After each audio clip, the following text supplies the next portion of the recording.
Mirth guaranteed. Legally, we cannot guarantee mirth.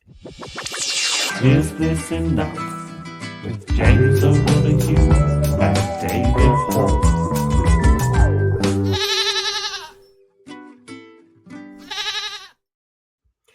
I can never die, and welcome to Is This Enough? Or welcome back, should I say, to Is This Enough? The excellent and brilliant game show podcast that is both excellent and brilliant. My name is James Alexander O'Donoghue, and with me, as always, is David Perfeffel Hoare. We've come up with 3 rounds each, and neither of us knows what the other one has prepared. But there is, of course, all to play for, as there is a prize for the winner and a forfeit for the loser. Last week, David won a hug from Ludo from Labyrinth. Yeah. Whereas I lost and was given a hug from the CGI owl at the start of Labyrinth. Absolutely harrowing. The prizes this week, they're very exciting because they are going to be introduced by our very special guest, welcoming back the first Prime Minister. It's Robert Walpole.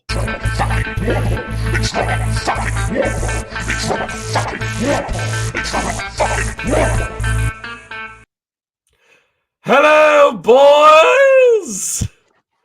Back to basics for me. Parliament's back in session, and let me tell you, I'm here for KEIR. But I must say, with hair like that, I'm surprised he's Labour. I would think he's with the Whig Party. I actually don't think he wears a wig, but you might as well get on the rumour barrel early.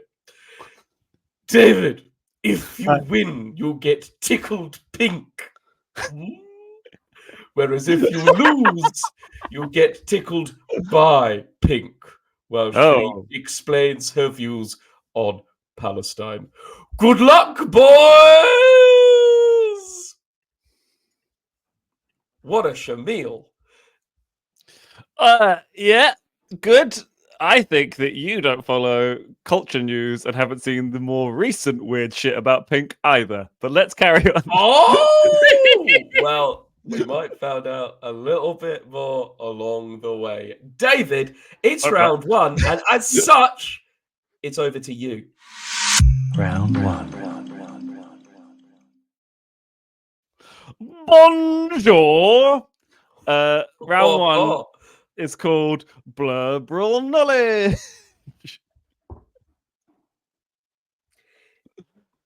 Yeah. It's been about 4 months since we recorded one of these. It's all right. I think we banked enough that the transition will be seamless. Nope. And I forgot about how round 1 usually goes. I was happy in the haze of a drunken hour. Why are you bringing Morrissey into this when I'm just trying to have fun? I know. Well, apparently, the Pink situation is more controversial than I first gave credit for. So I thought, allegedly, for controversy. Allegedly, Morrissey. Allegedly. Anyway, James, how do you know which film you want to see? By reading the blurbs and making an informed decision, or by sitting for 20 minutes and just scrolling and scrolling and scrolling on the streaming platform when all you actually wanted to do was watch Arthur. You could have watched 2 episodes of Arthur, but instead you wanted to seem interesting by scrolling, trying to find stuff. But what if somebody made a bad description of a film and you had to use your powers of deduction to guess what the film was? Here are some bad film descriptions, but which film am I describing badly? It's Blurbril Knowledge. James, do you understand? I'm going to give you a bad description of a film and you just have to use your power of deduction to work out what the film is. No, David, I don't understand. Thanks for watching. Is this enough? See you in 4 months. Okay. I'm going to describe a film badly. You just have to tell me what the film is. For each one you get correct, it's 100 points. Just in your pocket there. You see that little top pocket? Just here. Just that one. I'll stick 100 points in there. Oh, what's that? Oh, because there's not 100 points in there yet. not yet. Tell you what, there James. might be in there though. So effervescent energy tablets. Other effervescent energy tablets are available. No, not Oh. because of the shortages. Monopoly? Yes. Okay. Yes. James, blurb number 1. Which film am I describing badly? Tee Tee. Question number 1. All in. I'm all in.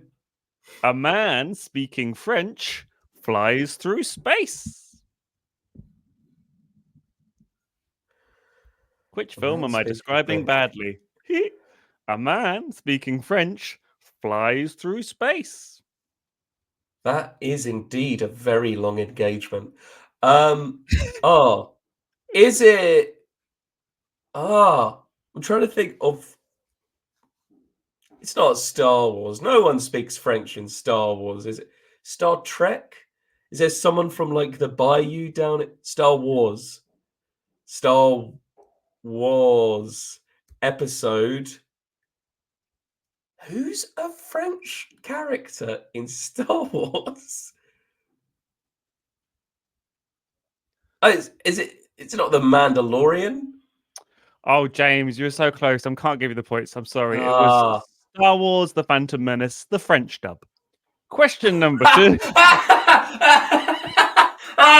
Oh no, that's the word. Oh, that's the most stupid thing I've ever heard. And David, I love it. I've described a film badly. Tee What a rotter! What a rotten little soldier. You ready for blurb number 2? Describe badly. Tee. No. Blurb number 2. Judi Dench isn't in this film.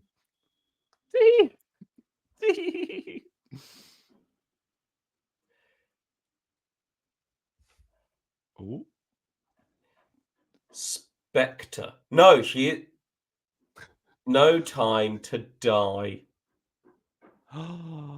Oh, James, very close. I'm very sorry. It was Star Wars: The Phantom Menace, the French dub.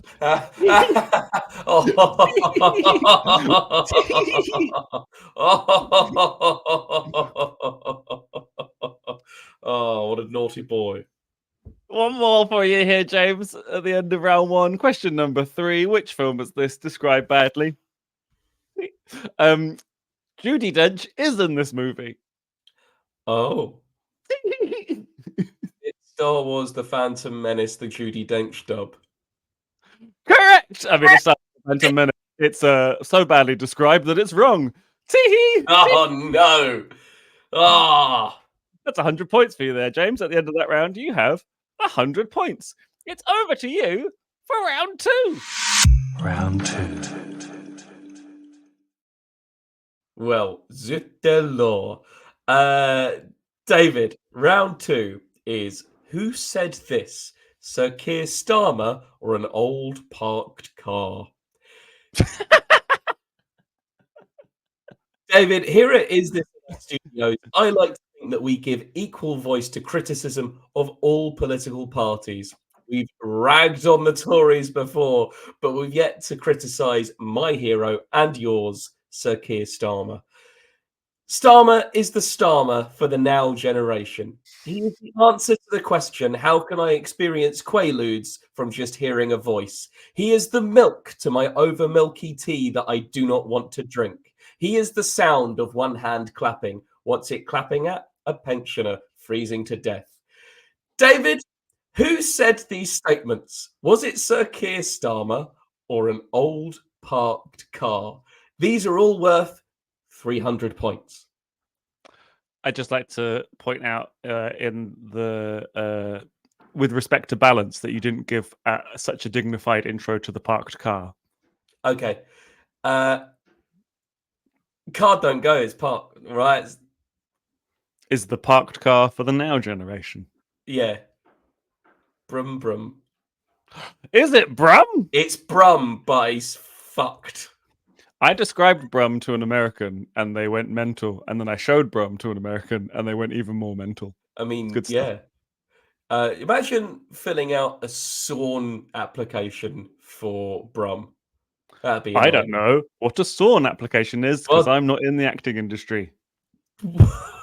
David, you should know as someone who has passed your driving theory test. A SORN A application. SORN application. It's it's what Is this you like send. UCAS for driving? It's when you basically let the DVLA know that you're not driving currently and that your car is off the road. Don't Oh, worry about it. I've never had to do that. No. I was going to say always been on the road. That's a lie. Passed the test in 2010, drove for 4 weeks, and then didn't drive again until 2022. And he was still allowed to do so legally. David, who Yep. said this sentence? I'm not going anywhere. I was going to say Margaret Thatcher. The lady's not for turning. The park car's not for turning. KEIR Starmer. KEIR STARMER. David, unfortunately, I cannot give you that sweet 300 points because that was said by an old parked car. Who said this? We have to make tough decisions. Oh, was it KEIR Starmer? It was indeed KEIR STARMER. He's making all these tough decisions, isn't he? Mm-hmm. What a brave little soldier. Thirdly, there is no going back. Is it the parked car because it's like a T-junction, like a what's it called? I've forgotten the word. What's it It when is you a go into? T-junction. Well, no, but when you go into like a road that doesn't have, it's the end. The only word in my brain is invoice, which is not the word. Dead end. A cul-de-sac. Dead end, cul-de-sac. These are all do. Yep. My David, brain's not quite functioning today, so well, either let's way, make some it was content. correct. That was an old parked car who said that. Who said this? My suspension is shot to shit and someone's been at my boot. Who could have said such a thing? I like this podcast. I'm trying to figure out what kind of tomfoolery you've been up to. Let's go with KEIR Starmer. David, of course it was KEIR STARMER. What a little trooper. And then finally, David.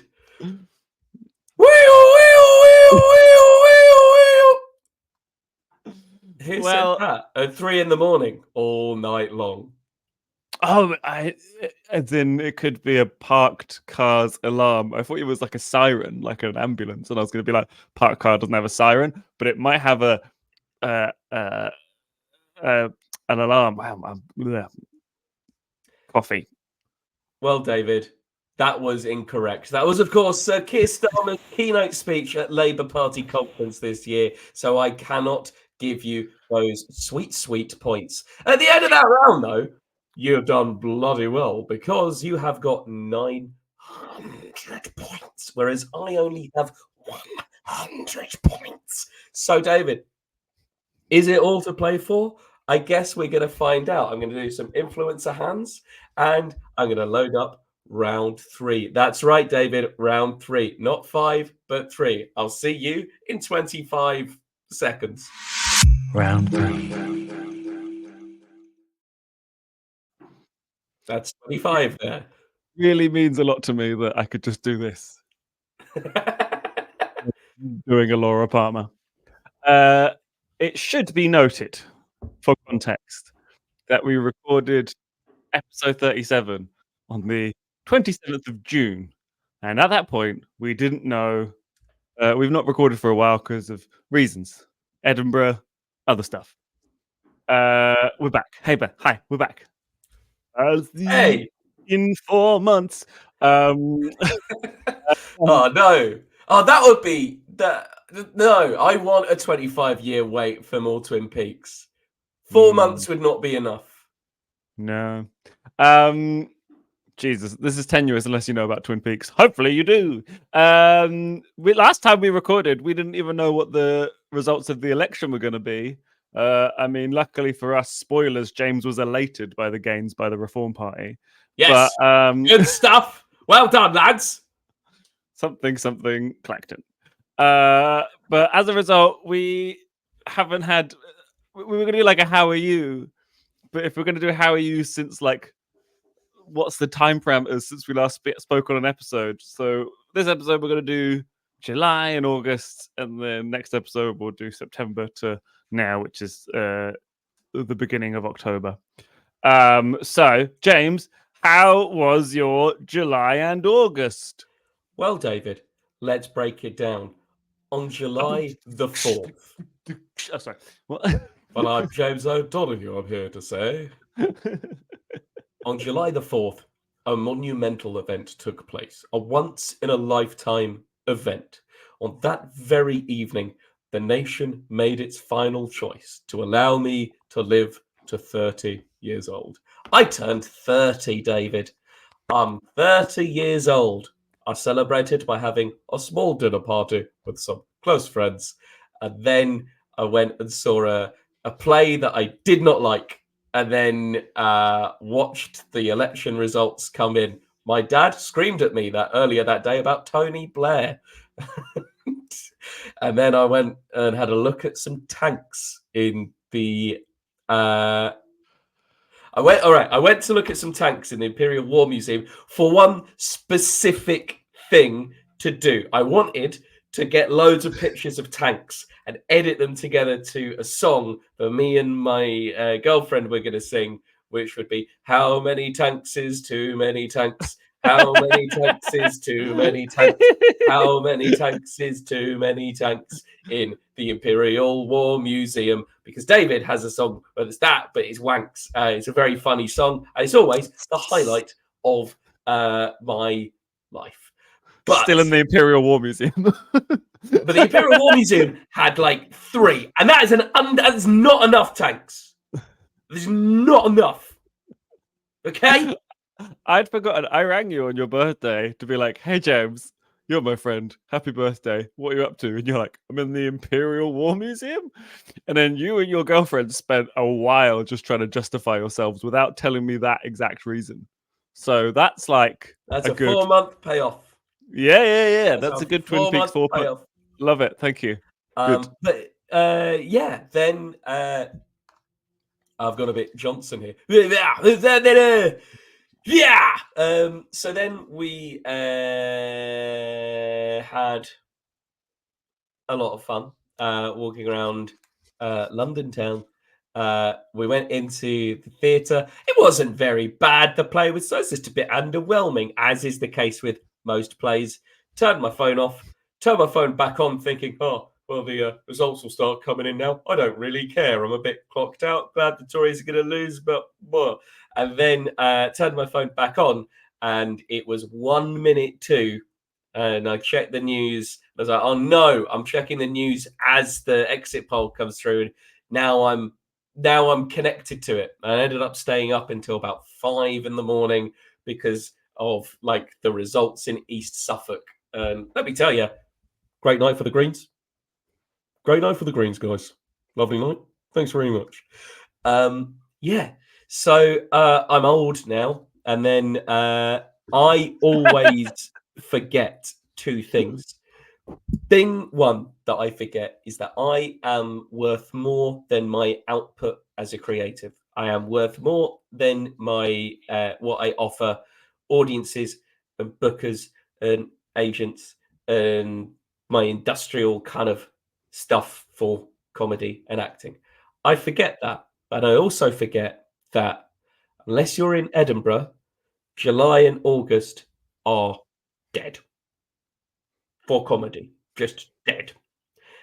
And that put me through a real bloody loop because it's my dopamine for the week doing a gig.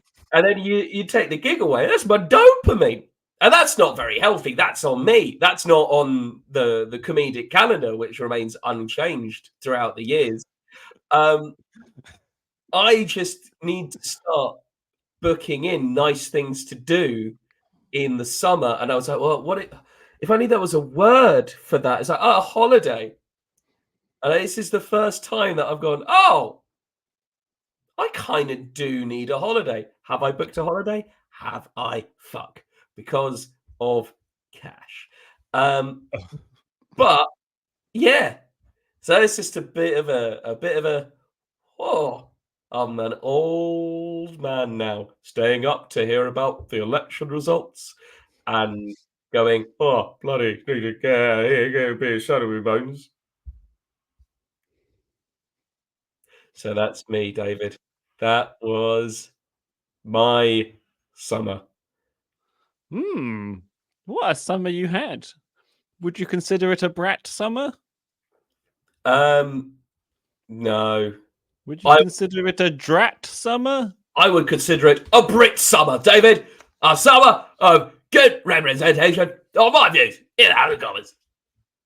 It's amazing how British you sounded. So we didn't actually say any words. You just went. There's that. If you want to sound American, it's ar, ar, ar, ar, ar, ar. Ar, ar, ar, ar, ar. And then if you want to sound... There's the clip for social media there. That's good. There we go. That's hello, TikTok.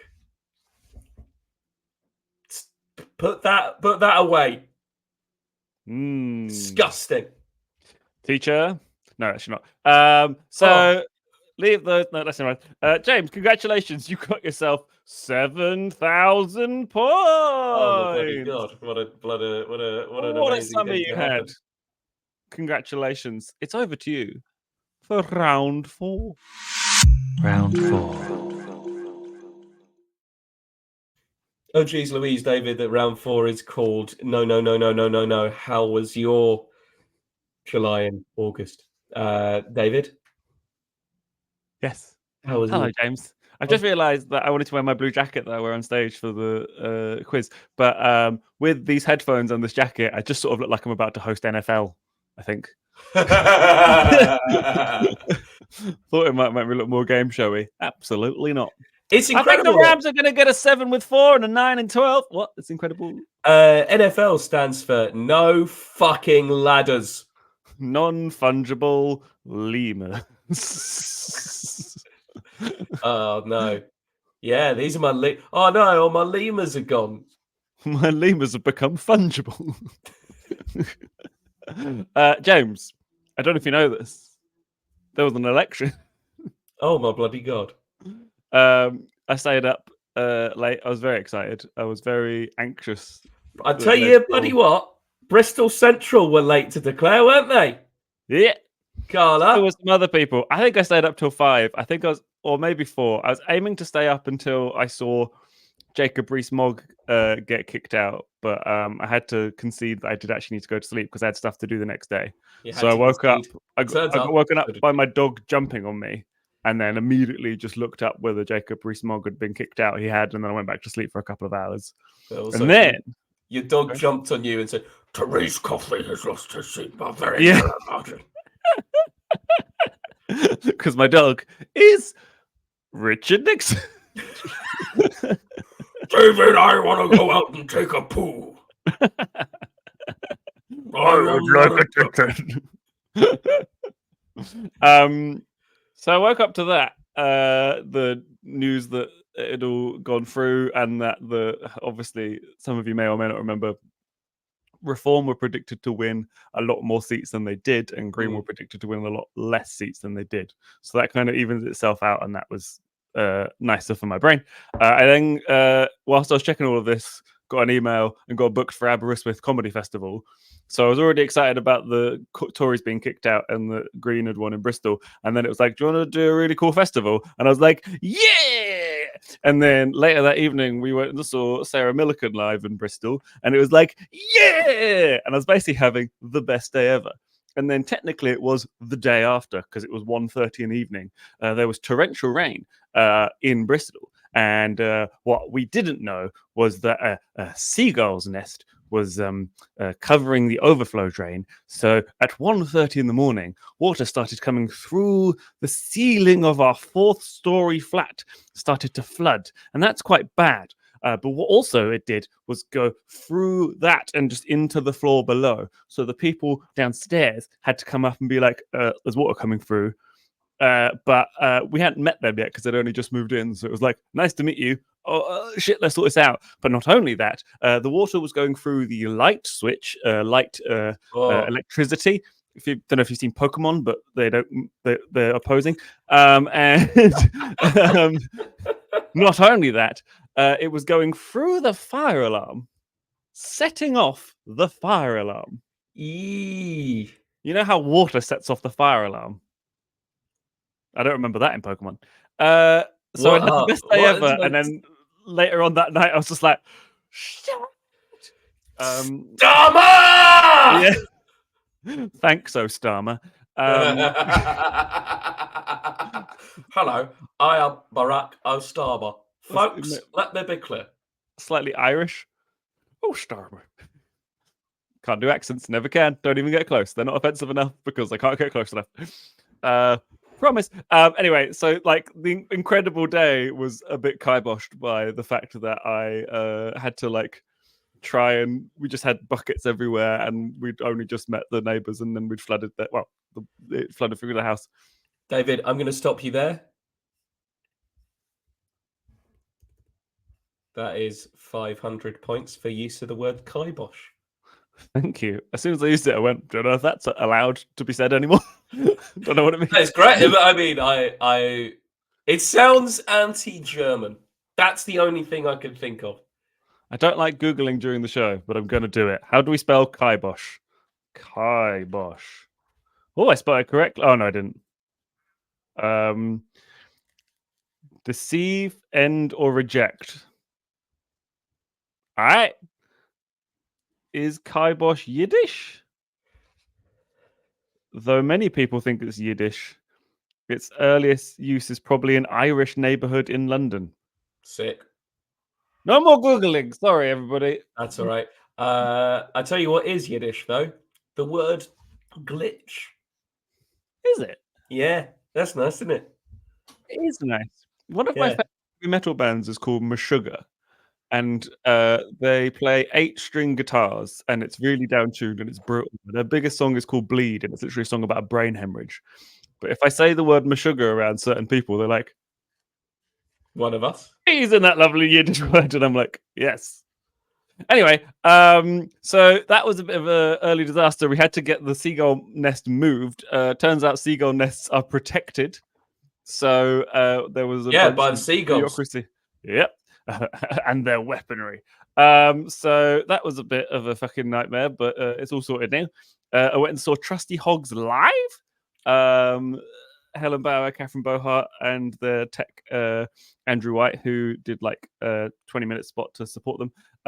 It was one of the funnest things I've ever seen live. I've been to go support my friends seeing stuff live before. Trusty Hogs Live is exceptionally good because it's a lot of people. It's Helen and Catherine helping people with their problems, but they're just doing it in the room, and the stuff isn't allowed to leave. If they're not recording it, the stuff doesn't leave the room. So people start sharing crazy shit. You want to hear some fucking gossip? Go to Trusty Hogs Live. 2 thumbs up from Hoare. I did a bunch of previews. I did one where James was opening, which was absolutely fantastic. My mum got to see James live and be like, this person's excellent. And I had some previews that went well and some previews that didn't went well. The night before I did the preview with you, I did a gig in London at Angel Comedy. And you know when you don't check the lineup properly, you skim it, and you're like, none of those names jump out to me as my best friends. Yeah. And then I checked it again just as I arrived, and I was like, the headliner here says Kevin Nealon. And I'm like, is that former SNL star, friend of Chris Farley and Norm Macdonald, Kevin Nealon? And the person working there went, oh, yeah. And so... Jesus. And so did a set, and then I came off, and he was like, that's fun, man. You really got the crowd going. And then he went on, absolutely smashed it, came off. I was like, how long have you been doing comedy? And he's like, 40 years. Longer than I've been alive. So that was pretty weird. I did the preview with you, which was fantastic because it was mostly people I knew. Felt like a home game, and I smashed that. A couple of days later, I did one in Cheltenham where the acts that were in the first half had to deal with a row of 3 people so pissed that one of them was so pissed that every time the comedian just said the setup to a joke, the person in the front row would just talk at length for like 3 minutes about the subject. They couldn't get any punchlines out because they'd be like, when you go to a library, it's like, oh, I read the book from the library and couldn't give it back. And it's like mental. But luckily they left halfway through and I was like, oh, good. The really pissed person has left. What I didn't realize is, have you ever been in an event where the main obvious bad thing is gone? And so you're like, everything will be fine now. And that was just masking other drunk people. Oh, pissed. I asked the guy how long he'd been with his partner, and he started doing jokes about how he'd buried her under the patio. I was like, it's the last time I gig in Broadmoor. Yeah, very odd. Anyway, so I did a bunch of previews and arrived at Edinburgh feeling somewhat confident, but it's a process. You have to work on the show as you go. Arrived in Edinburgh, was told that there was 3,000 less Airbnbs, and therefore it was going to be a quieter year, which it was. And I'd been really shut up by ticket sales being lower. Not just for me. The phrase I heard every day was, it's like that across the board. So that was already quite difficult. And then within 3 or 4 days of being there, suddenly felt very dizzy. Felt like I was on a ferry, but I was on solid ground. Started saying to comedians, I feel a bit dizzy. And then they helped me deduce, over the course of about 4 or 5 days, worked out that I had vertigo. So I spent 11 days at Edinburgh with vertigo. I'd spent a year preparing for the show, put money, time, effort, and then I got there and all I could do was my show and then go back to the flat and try and deal with the vertigo.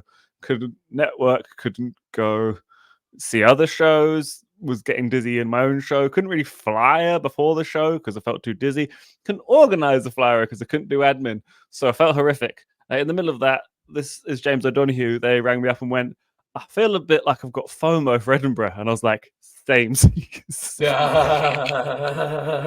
Because I'm here, but I can't enjoy it. Luckily, that subsided and the second half went pretty good. The main note being that I did Comedy Club for Kids at the beginning of Edinburgh. Did a 5-minute tryout spot. And at the end of Edinburgh, they gave me a 10-minute paid spot. Turns out, if you remove all the swear words, remove all the sexual content, change the word shit to poo, David Hoare absolutely destroys a Comedy Club for Kids. It's like 5 to 14-year-olds. And more on that in next episode. But safe to say, there were moments in June and July and August where I was like, fuck yes. And then there were moments like, this is the most frustrating shit I've ever had to deal with. Very up and down.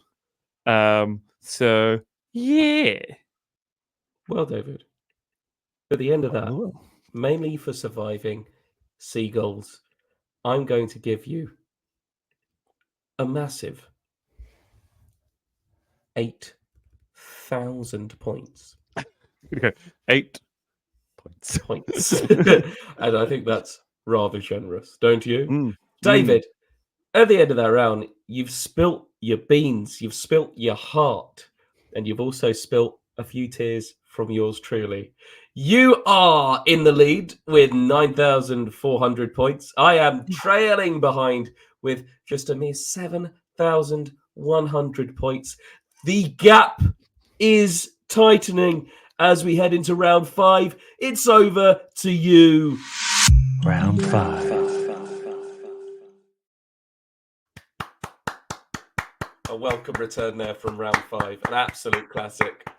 You love to see it. You absolutely love to see it. Let's just do it just one more time. Round 5.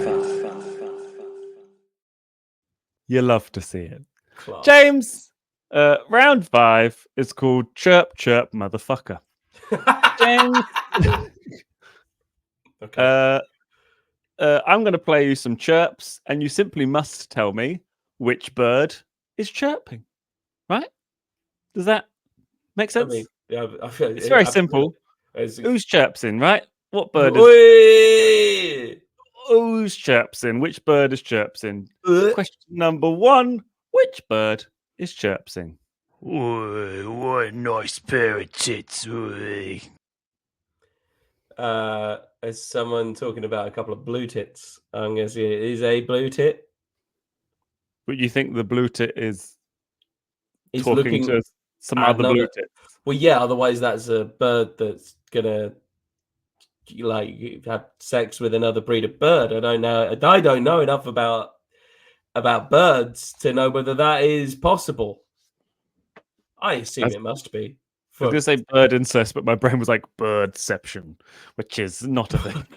no, that's when you arrive on Christmas morning and there's a bird stuffed inside another bird. Lovely. What day is it? I'll let you finish that joke yourself. James, this is for 5,000 points a question, and guess what? You got it wrong. It was the pervert bird. I'm very sorry. Ah, no. But close. Very, very close. Question number 2: which bird is chirping? What, darling? Birds of a feather fuck together. What an absolute beast of a bird. It's a horny bird. Is it the he's a dirty bird. Is it that penguin that went viral? Oh no, the penguin that went viral is just a child. Oh Massive god, penguin. no. Okay. It's bigger than its parents. That was the it's reason it went viral. it's not Mudeng, because Mudeng, again, another child, and crucially, not a bird. Yeah, stop sexualizing young penguins, please. Is it, speaking of penguins, Colin Farrell? Oh, close, but no cigar. Oh, is it Will Farrell? No, it was Robin. Yes, the spirit of your dead relative has inhabited this Robin, but your relative was a pervert. So, question number 3. What? James, which bird? Oh, sorry, what was that? Just what? This is a masterstroke. Thank you. Question number 3: which bird is chirping?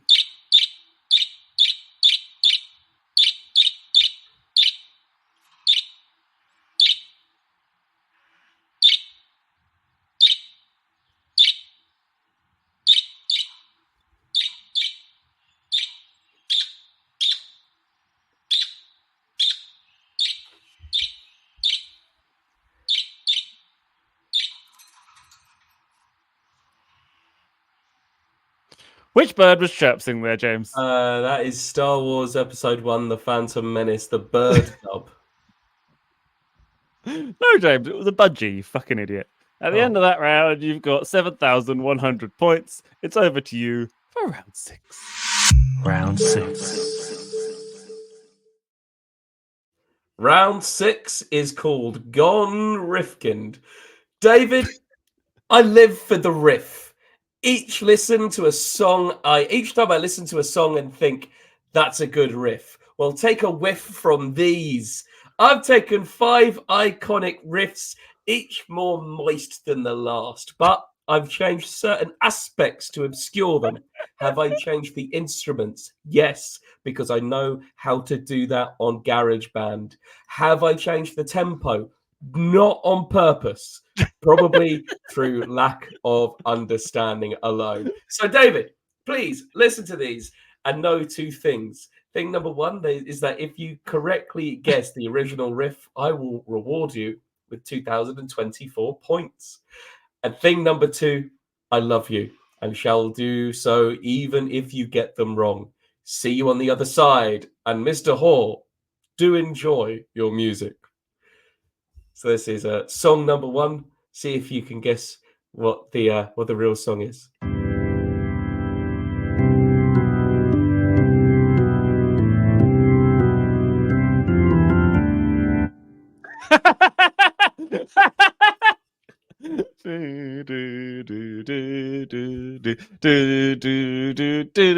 Oh, what the fuck is that? This is going to drive me insane. Hang on.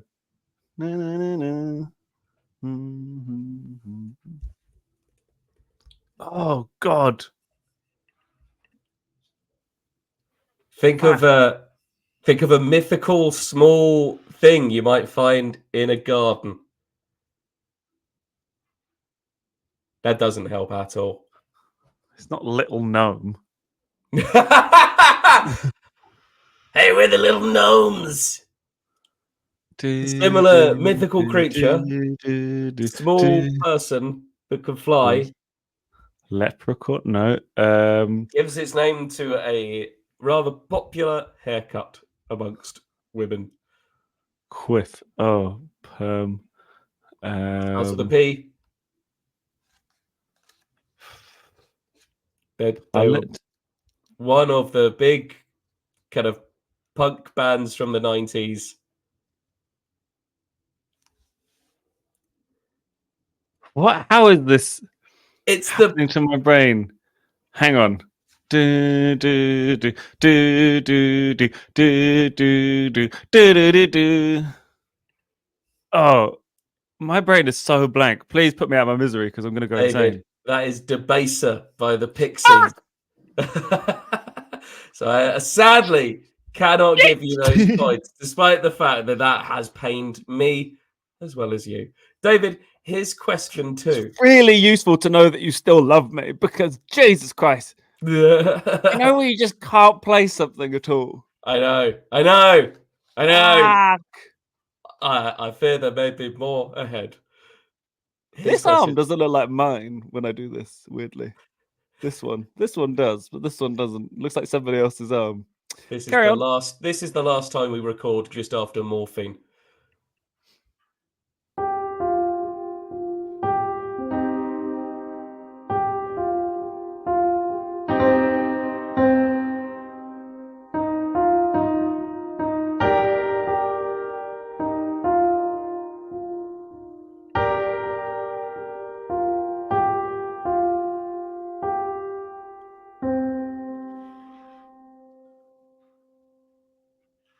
What could it be, David? What could it be? Is it Coldplay? It's not Coldplay. It's far more soulful than Coldplay ever could hope to be. Razor Light? No.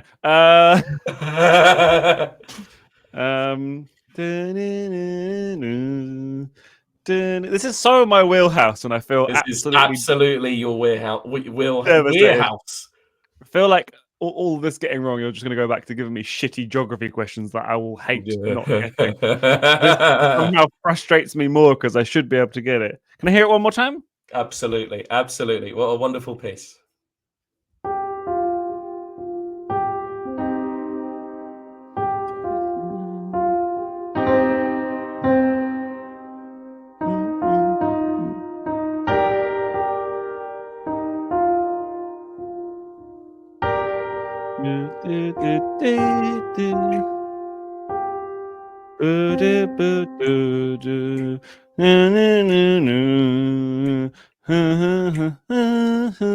Show me I could just hear Coldplay. What the fuck have you done? David, I'm going to give you the answer. That is, of course, We Like to Party, also known as The Venga Bus by the Venga Boys. It's one of my favourite songs. This is a question number.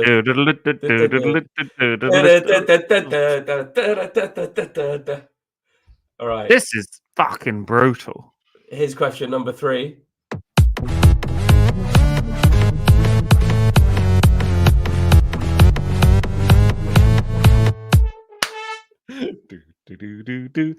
Oh, bloody hell.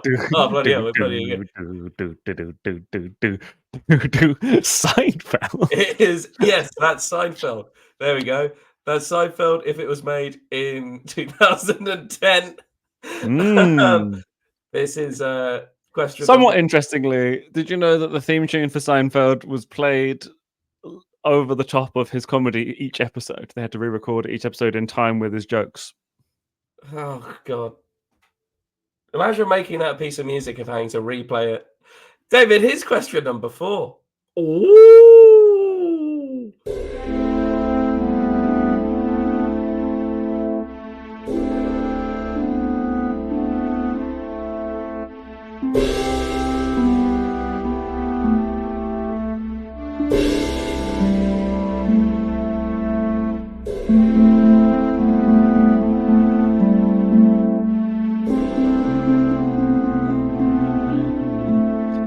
Blue Monday. It is indeed Blue Monday.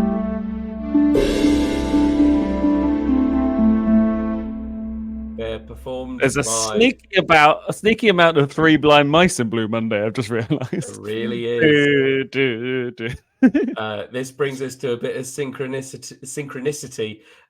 My girlfriend had once described depression as the sound of a choir of children trying to play Three Blind Mice on the recorder, but none of them know how to play it. And apropos of nothing, David sent me a video of a choir of children trying to play Three Blind Mice, and no one knew how to play it without hearing about my girlfriend's theory.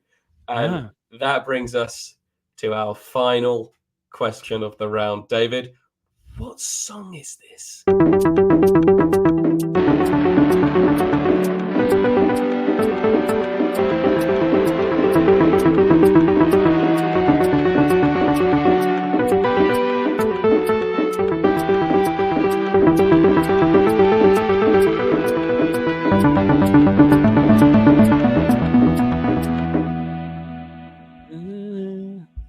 Can you play again? It was absolutely and so out of time. That was very out of time, wasn't that? Listen to that. That's like the end of a long set. Is it Out of Time by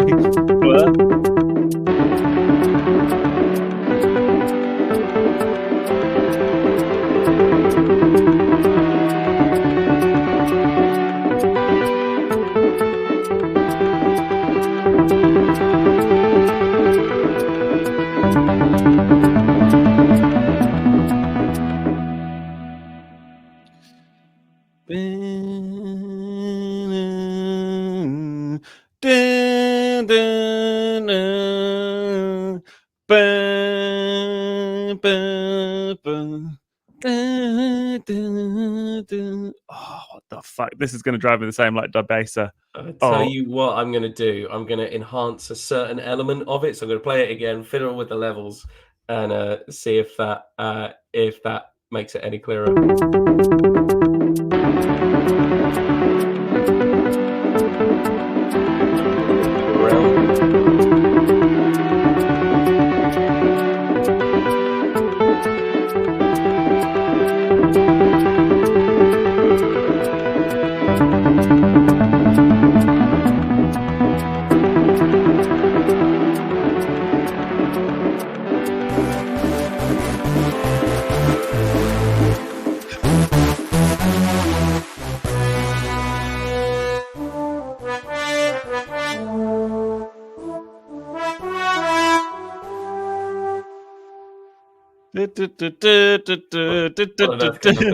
What on earth could that be? Wallace and Gromit. It was indeed Wallace and Gromit. David, look at you. You've got loads of points here, and I will reveal... Well, I certainly shan't reveal the points that would take someone out of a job. So, David. I've got a question. Was the first bit related to the second bit, or were you just being a fucking idiot?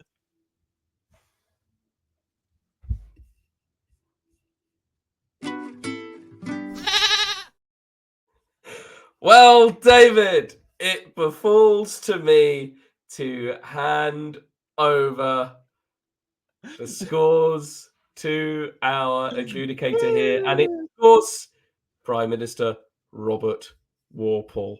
So here he is.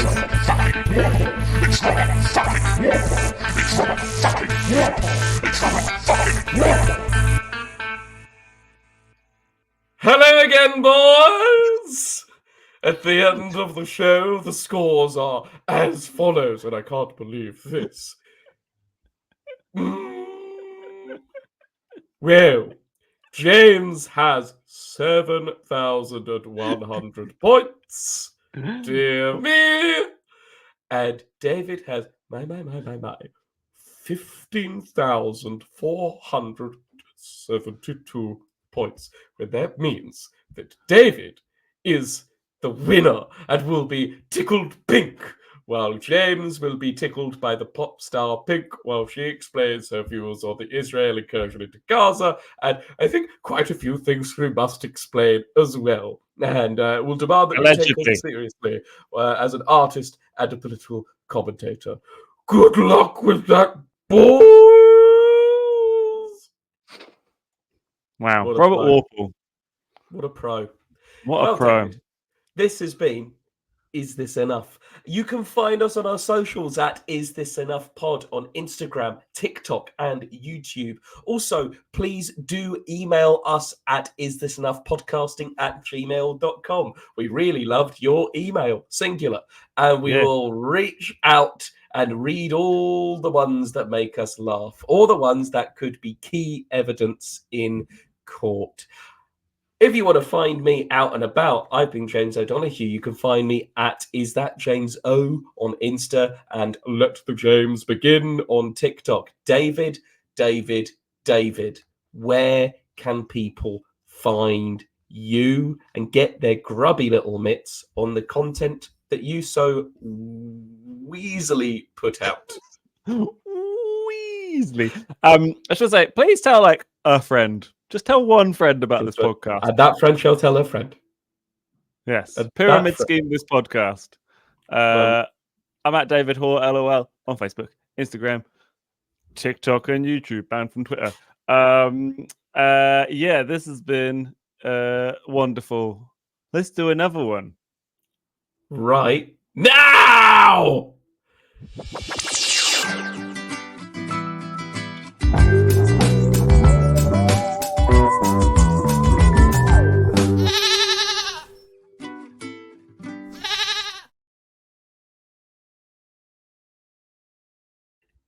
Guaranteed.